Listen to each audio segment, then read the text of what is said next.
All right, welcome to Poets Have Something to Say. Hey, I have such fun with a different poem, a different poet that is every month. A lot of different poems, that's for sure. With us now is Ron Sober Martzahl, and he's a poet whose work reflects a deep exploration of the experiences and emotions of human life. And he's known for his book Shadows of the Mind, co-authored by Andrea Staum. She is Ron's daughter who put everything together. The collection spans decades of his life, delving into themes such as love, loss, sobriety, and the open road. And now Shadows of the Mind was published in 2018. He's got one more book too. That's More Shadows of the Mind, published in 2024. I have my copy of that. I was reading that all afternoon today. Fantastic read. Expanded collection spans 2.5 years, includes memorials to those lost along the way, as well as reflections on events of the time. So it's my honor to have Ron Sober Martzahl, and thanks for joining us today. Thank you for inviting me to. Thank you for inviting me to be here. I'm a little bit nervous, and I'll try to do my best because I've never done this before. Well, we'll get you through because I'm a professional interviewer, so no worries. Thank you. Now we talked a little bit about before the interview about Shadows of My Mind, and you talked about the motivation for this theme of Shadows of My Mind. You're looking at kind of bringing out things deep in your mind that are meaningful in your life. Do I have that right? Yes, you do, sir. So what does that mean, Shadows of the Mind, and what is your writing process like? Well, in the beginning, I was 15 years old when I started writing poetry, and maybe I was younger than that, but it was I started keeping it. It didn't mean anything to me when I was 15, but it just accumulated and accumulated and accumulated, and I kept it. And that's pretty much what's mostly in the first book. And the Shadows of the Mind is like, I find that deep within my mind, there's things hidden, and it comes out when I'm not expecting it. It's like, and so I write it down, and I'm more surprised than anybody else that any of it makes sense after it gets put down on paper. And a lot of times I don't even read it after I put it down on paper. And like you were saying with my daughter, without her, neither one of the books would have been, I wouldn't have accomplished either one of the books, because she put everything in order and edited it and took it to places where I never would have been able to take it to, because I'm a writer, and after that it's up to somebody else. I'm not a very good person to put a book together, I guess.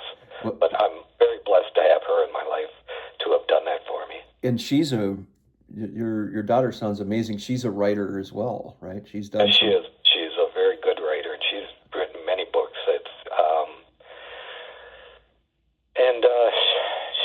I'm very, very proud of her. That's great. That's wonderful to have that family collaboration. Yeah, she actually sent me a shirt once. She said, and I can't remember exactly what it said on it, but something about I goofed it up. But anyways, okay. It was a really nice shirt. Really great sentiment on it and stuff, and I really appreciated it. And that's great. She's almost as proud of me as I am of her. Yeah, well, that's great, and have family support as I do with my writing. My wife puts up with me with my writing. It's kind of, when I go into the writing room, I have to be in there if I get an idea, for a poem. Much like you, kind of the idea takes me over, and I have to. And sometimes it feels like, I agree with you. Sometimes it feels like it doesn't come from me; it's coming from some source. Right. And it's kind of magic, isn't it? How it happens, the writing process. Totally, very, very much so. What about your?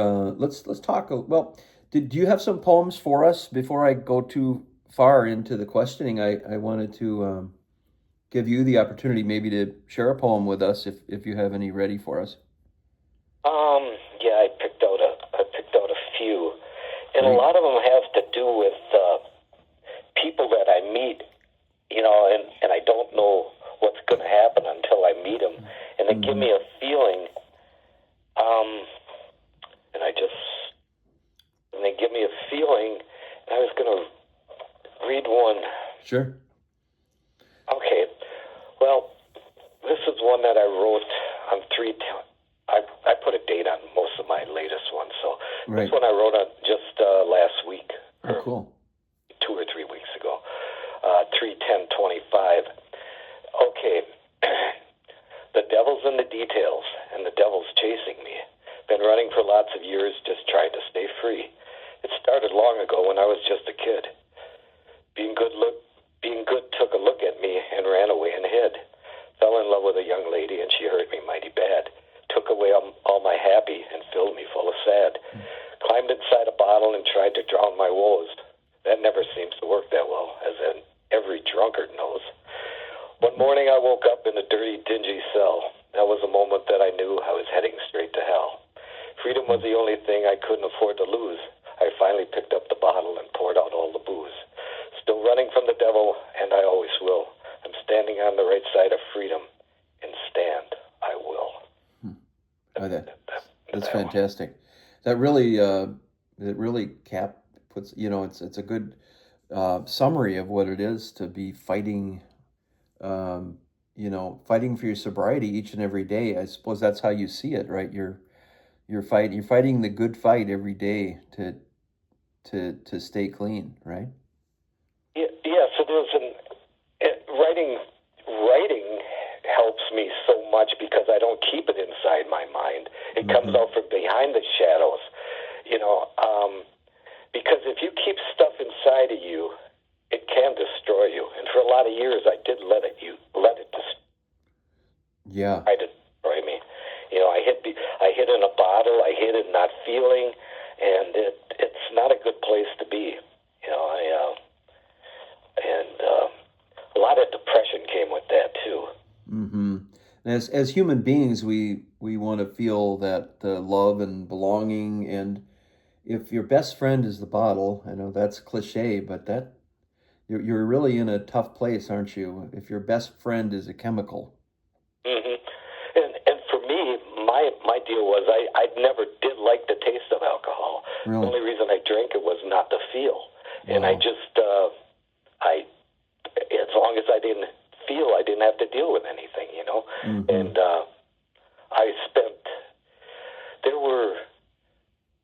I was a drunk between the age of 12 and 20, and during those 8 years, I spent a year of my teenage years in different jails or reform schools or whatever, and what a waste of life, but that's all I was used to, because I was not a good person at that point, and I had a choice to make, either stop doing what I was doing or do something else, and it was a lot of wake-up calls at the end. A lot of the 12-step, by the way, we're talking with Ron Sober. Martzahl on Poets Had Something to Say. Thanks again for joining us today. I really appreciate you. A lot of the 12-step, I guess they use a higher power. Is that helpful in your life to have that higher power? Yes, the higher power is really, really important to me because I've made so many mistakes over my life, and there's no way I would have made it as far as I have. I'm 71 now. Yeah. I quit drinking when I was 20. Wow. And I never would have made it. I'm almost positive I would have never made it past 22 if I wouldn't have quit drinking at 20. And I have so many gifts in my life because I quit drinking, because I've got my daughters who never would have been here, my grandkids who never would have been here, and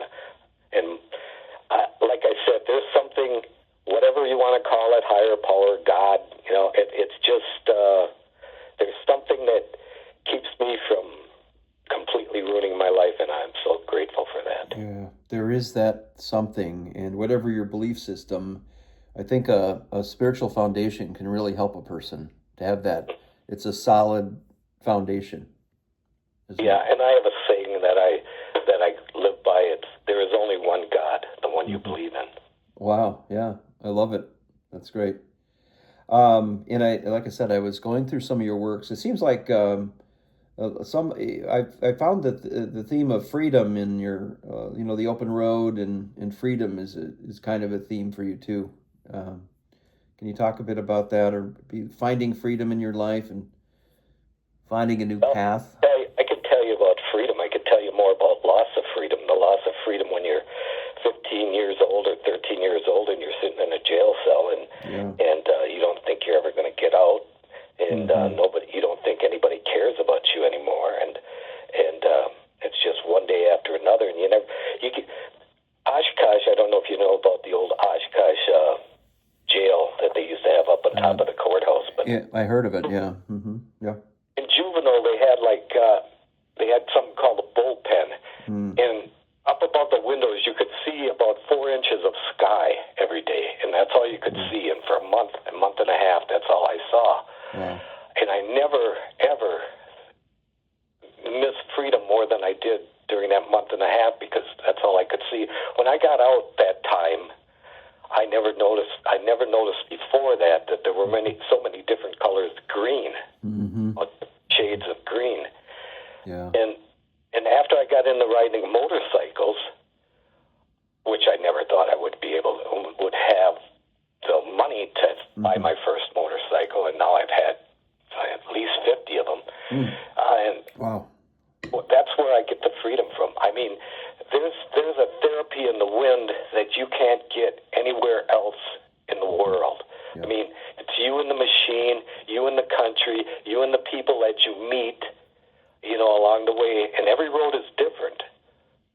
And every road takes you somewhere else. And Yeah. it's just this country. I mean, this country is the most amazing country in the world, that you're so able to go from one state to the other and see so many different people and see so many different ways of living. And I'm so blessed to have been born in this country. Yeah. Because everybody that lives in this country feels the same way. Yeah, and you do tackle that in your writing too, the freedom that you have, and the great country we have.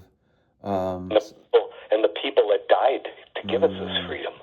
Oh, yes. I was reading a few of your poems today about people that have died for freedom, and I guess it's very complicated because some of the wars that the United States has been involved in are gray areas as far as involvement, but you have to respect that person for their bravery, their perseverance, and I think that's, if I remember correctly, that's what you stressed in your poem.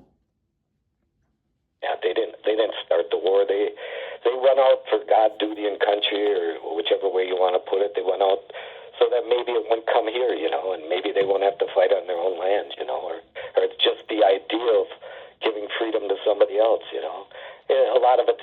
I remember when I was a kid, I used to think that it was so glorious to go out and to die in battle and stuff like that. And then during Vietnam, I met some people that came back from Vietnam, and how changed they were physically and mentally, and all the glow and all the glory fell off of the war and fighting and battles and stuff like that, because there's nothing glorious about dying or killing. It's just something that governments make children do, basically. I do. I try to keep politics out of the show, but I do think I do have some strong feelings about war. And as the former Pittsburgh Steeler running back Rocky Bleier once said, "War is hell." And I never forgot that. I was a kid, and here's this sports hero of mine saying war is hell. It's like, what is that doing in a sports interview? And I got me thinking about that. And then a neighbor friend of mine, his brother was called to Vietnam. Luckily, Paul came back okay. But it was affecting, back in the late 60s in my neighborhood. People were being called to Vietnam, and then you had the flower children, and boy, you got to wonder in this country if that's going to happen again. We might have another revival if it gets too intense as far as war with China or what have you, and we might have some more type 60s type music and 60s type rebellion, maybe. Well, I'll tell you a story about how screwed up I was when Vietnam was going on. I volunteered Mm-hmm. to go to Vietnam. And the only reason I wanted to go to Vietnam was because I was so tired of being a drunk that I wanted to go there and I wanted to have them put me out of my misery. Oh, You know, no. so I'm sorry. this is another higher power thing that I'm telling you about.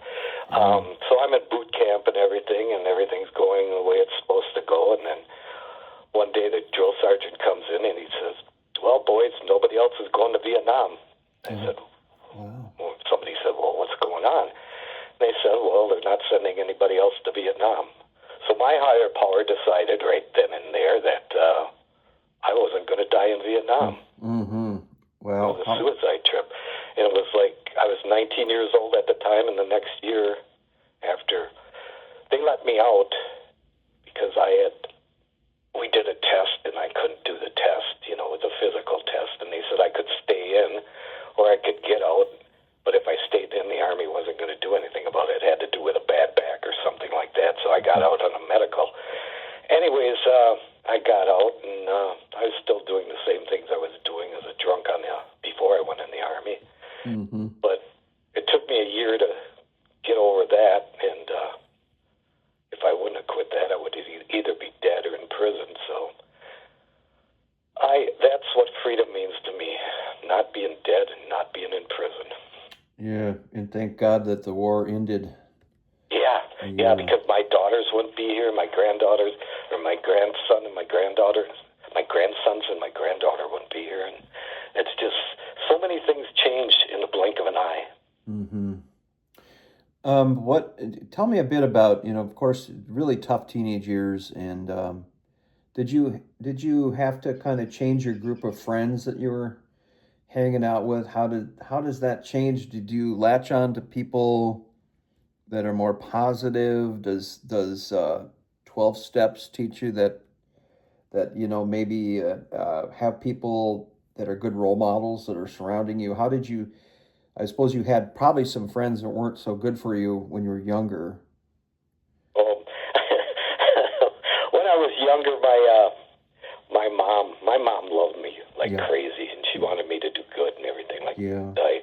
I just middle class family, a divorce and all that, and I had a great stepfather. I didn't believe that at the time because he was a great stepfather. He married a lady with 3 little boys, Yeah.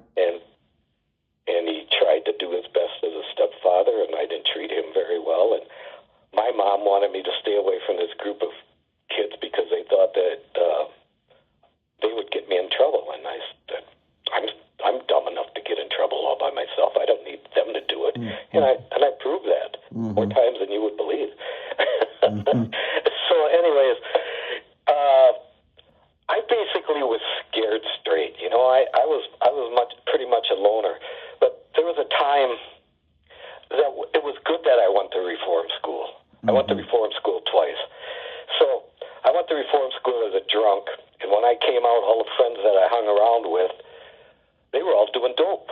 Yeah. And I missed that. I didn't get in with my group to do dope, so I never did dope. I did marijuana maybe 3 or 4 times, but and all that did. I had a war going on inside of me. Mm-hmm. The drunk would make me angry, and the marijuana would make me mellow. Yeah. And I'm going, well, I can't have this going on. I guess I'm more used to being angry than I am to being mellow, so I never did any more marijuana or anything, Wow, Anyways, what a great way to explain that. That's great. It's a great explanation of the battles in your mind going on. Mm-hmm. So I got to a time where I went into an alcoholism center down in Iowa, and I didn't go in there for any reason than to stay out of prison. I was in trouble a little while before that because of some of the things I was doing, and I thought if I put myself in an alcoholism center down there, I would not go to prison. So I'm in there, and I thought, well, I'm in here, see if I can quit drinking. It took me 30 days to stop shaking. So after the 30 days was up and I stopped shaking, I said, well, let's see if I can do 31. And when I first went in there, I thought, I'm looking at all these old guys, and I'm thinking, wow, all these people are so old. I'm 20 years old, and all these people are so old, and they're all trying to make peace with their gods before they die, Yeah. And I'm going, I was so much better than they were, because I was young and I knew everything, and so, anyways, I just so much. I don't know why I quit drinking, except I was scared straight. I didn't want to lose my freedom. That's because I'd lost it too many times before, and I knew that if I went to an adult prison, that I would never come out alive. I would never come out alive, and I would never be good again. And I thought there was just enough good in me to save. Yeah. So. Yeah, and you made some really smart moves at the right time. If you wouldn't have made those moves right at that time, then history would have been different. Oh, totally. I wouldn't be talking to you right now. Yeah, right. Yeah, you wouldn't be on Poets Have Something to Say, the podcast, at all. So what if they? So let's say, what are people's reactions about being a poet when you tell people you're a poet? I know I get very mixed reactions, like, "Oh, that's interesting. What do? You just write stuff down?" What do you get any kind of strange responses? Or if you're at a social gathering and somebody says, "Oh, you're a poet. That's interesting." What do you get any interesting comments about that? Well, for the most part, most people can't even believe that I can write. Okay. Yeah. Right. You can write. Wow. Yeah. My family are so proud of me. I mean, my cousins. I mean, we had a family reunion last year, and we have a white elephant thing where we try to raise money for the reunion. We have a reunion every year, and we have bring stuff from home. And I brought my first book there. We auctioned it off. I actually got $41 for it for the family. Hey, fantastic! That's cool. And for the other part about telling other people, I really don't tell other people. I don't advertise or anything. I want more people to read my stuff, and I hope they do. But I don't. It's kind of so personal. I want them to find it on their own, And when they find it, like I've gotten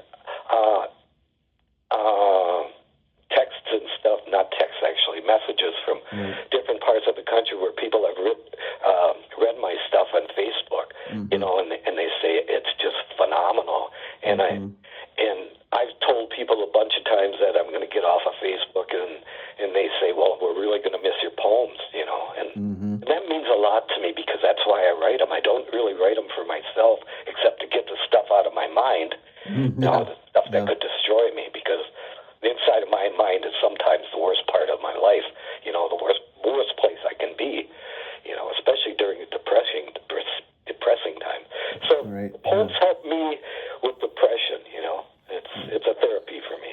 That's great. And we did a talk at the writers meeting out at the Lake Flat Conference last May. The Oshkosh Poet Laureate Tom Cannon and I we did a presentation on how poetry can be therapeutic, and it was amazing how many hands were raising, and people were sharing their stories about say overcoming grief of a parent, or writing about a job loss or that kind of thing. How poetry was, and we got a great discussion on how poetry can be very therapeutic. And I think there's a misconception that poetry is just for the uppity, the snobby people, which you and I think are the opposite of that.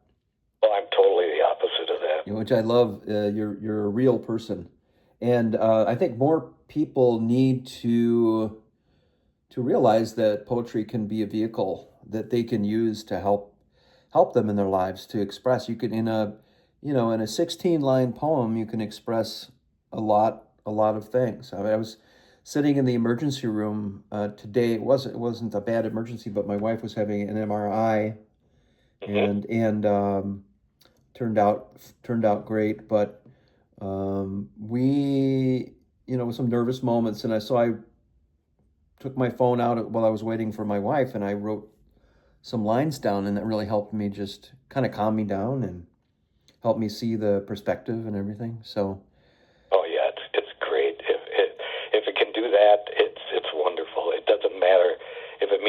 to anybody else as long as it means something to you. Right. And in most of my writing, I just share with my family and friends. And hey, if I sell a few extra books, that's totally fine. Well, we're in the waning moments here, and I wanted, before we leave, can you read at least one more poem for us, Ron Sober Martzahl? Yeah, I can. I was telling you about reunions that we have every year. Yeah. And about 2 or 3 years ago, a little girl was there, and she was physically handicapped, or whatever you want. I don't know how they say it anymore, but she was different than most people, or mentally and whatever. But This is a poem I wrote that day for her. Great. Met an angel today. She had a great disguise. She wasn't like anyone else. I could see it in her eyes. She seemed to speak gibberish, but I heard an angel sing. She was grounded to this world with more than broken wings. The smile that she gave me, I'm sure, was meant to save me. She whirled around in a dance with no music to be heard. She said so many things without uttering a single word. She reached out and hugged me, this angel of this earth. She made me see exactly what life was worth. We may not all be perfect or even close to it. Life is only what we make of it. I do not feel sadness because I met an angel without a heavenly glow. I did meet an angel, and that's all I need to know. It was written on 7/15/2018. Well, and this is a special needs girl that you're writing about. That really touches my heart because my youngest son, Stefan, had special needs, and unfortunately he passed away last year. Oh, I'm sorry to hear that. Yeah, he was 27, but he was a fighter, and he ended up having sepsis and some broken bone issues and just some complications. But the 20-some years, 25 years were good quality years for him overall. And there's something I think that special need individuals can teach us. They can teach us innocence. If you have a couple more minutes, I have a story to tell you about. Yes, go ahead. Yeah. Okay, so we're out in Boston. My oldest grandson, he was pretty young at the time. We went to pick him up at school, and he has autism. Anyways, we went to pick him up at school. His autism isn't as bad as some that do have worse autism. Anyways, there was a little boy that came out with his dad from the same school, and everything on his body was twisted. I mean, his one foot was going the wrong way, another foot was going another way, his arms were twisted, his body was twisted. But his dad was standing there, and you could actually feel the love coming off of this man towards this little boy. I mean, it was so beautiful. I have tears in my eyes now thinking about it. And it's something that's going to stay with me for the rest of my life. That's one of the most beautiful moments I've ever seen in my life as a bystander. Just wonderful. You can feel the love. What a great thing to write a poem about, huh? You can feel the love there from the father. And yeah, boy, I'm getting teary-eyed. The love that you felt for your son in your voice. I'm getting teary-eyed myself. Anyway, that's just proof of what you've just read to us, and proof that poetry is a powerful medium. And if there's anything I want to do as Poet Laureate of North Fond du Lac is spread the word that creativity is good, connecting is good, and connecting in a positive way like you are. You're sober, you're doing it the right way. You're not going out and getting smashed every night. You're doing it the right way. And my hat's off to you. Deep respect to you, Ron Sober Martzahl. Well, I appreciate you too, sir. Thank you so much for inviting me to this, and hopefully I didn't mess it up too badly. Oh, you did wonderful. A great show. And this is the April edition of Poets Have Something to Say. And maybe we'll talk to you down the road when you do your next book. Yeah, it shouldn't be too much longer. I got to get my daughter on it. All right. Well, say thanks to her for helping you out, because she's helping you share a lot of wonderful creative ideas.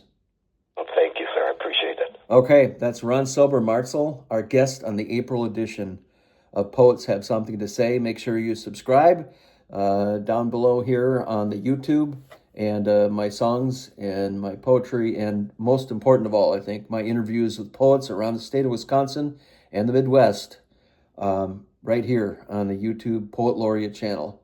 Thanks again to Ron Sober Martzahl, our guest for the April show.